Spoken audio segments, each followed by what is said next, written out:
We begin with a fascinating case about a man who seems to attract disaster. First, his wife dies. His son is next. At the end of the day, he's nearly $1 million richer.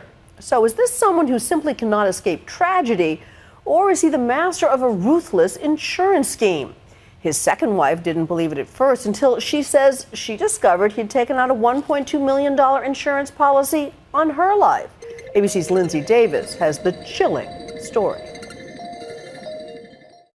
I didn't do it.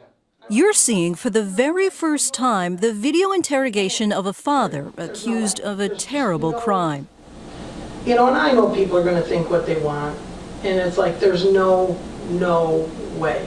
Later this month, a jury will begin to hear the story you're hearing tonight. Is he the unluckiest guy in the world? Or is he the collector who kept getting richer as family members disappeared? It all began on an unseasonably warm November day. 911, what's location of your emergency? I think I need an ambulance.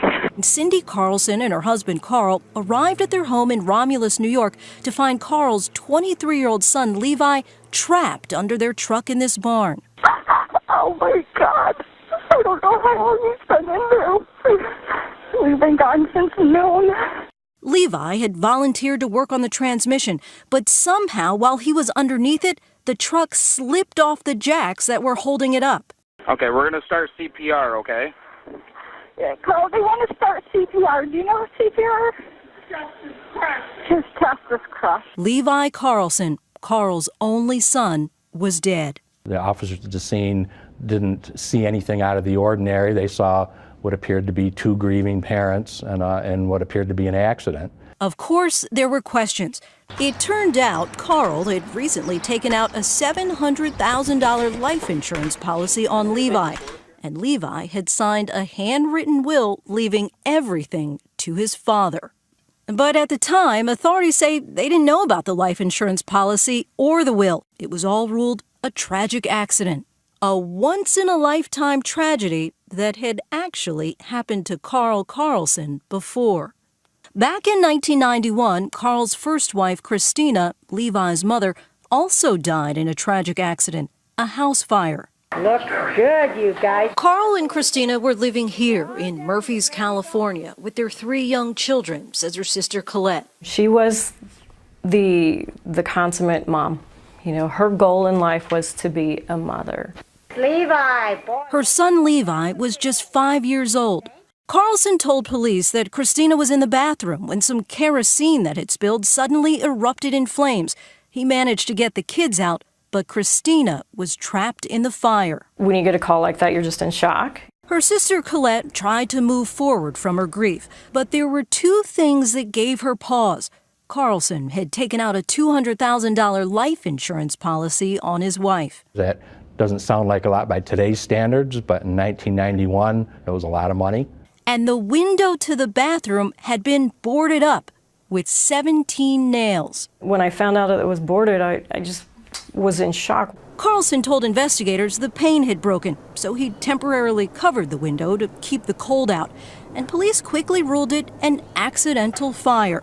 Christina's family had their suspicions, but Colette says for the good of the children, they put the best face on things, as Carl quickly moved across the country to New York State and remarried. I had to set aside all of my suspicions because I was absolutely going to make sure those kids knew their mother. But that all changed the day Colette found out Levi was dead.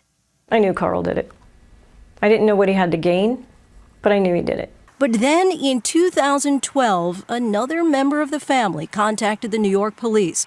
That's when Lieutenant Investigator John Clear got involved for the first time and started checking out the long string of what he said were suspicious incidents.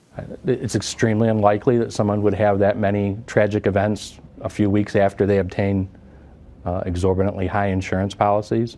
Now the investigation was on, but how to get evidence? Well, I contacted Cindy in March of 2012 and told her that I'd reopened the investigation into the death of her stepson. And her first words were, "Thank God you called." Carlson's second wife, Cindy, now living apart from Carlson, was finally having suspicions of her own, according to police. One big reason?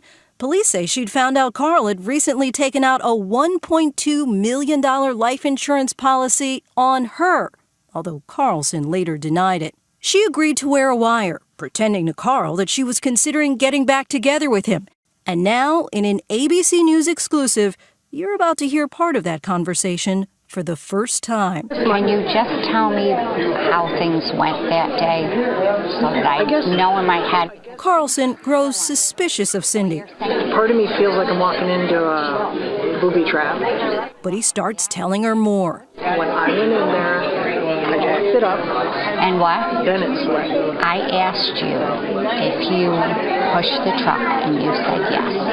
I didn't push the truck. I said I had nothing to do, but I said I took advantage of the situation once it happened. With what they see as incriminating statements, the police bring Carlson in for questioning. So the reason that they brought you in today to finally talk to you was really over My son, Diane Levi.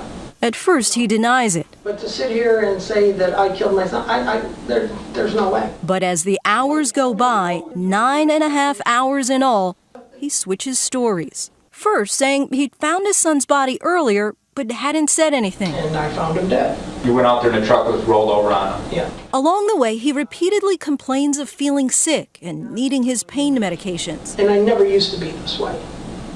But since I've been on all the medicine, there's times that I drive in a car and I get lost. And I get freaking panic attacks. But finally, he tells police he'd been there in the room when the truck fell. I opened the truck door because I had to get inside to move the linkage for the truck. And when I did, it tipped and it just fell over. But according to the prosecution, he did it all for the insurance money. Carlson has pled not guilty. His lawyer, speaking on his behalf, says he respectfully disagrees with the court's recent decision to allow the jury to hear the recorded conversations Carl Carlson had with his wife and the videotaped interrogation. But Colette Buisson is angry that authorities in California didn't investigate her sister Christina's death more vigorously 20 years ago. We all raised our concerns that we thought the fire looked very suspicious. Stand right there, Chris. The district attorney from Calaveras County said her office is now actively investigating the death as a homicide and cannot comment on an active investigation. But now, even with Carl Carlson in jail awaiting trial, Colette and her family say they're filled with regret that they didn't do more to help Christina leave the man who they think was responsible for her death. I mean, you live with that. Like, did we make the wrong decision?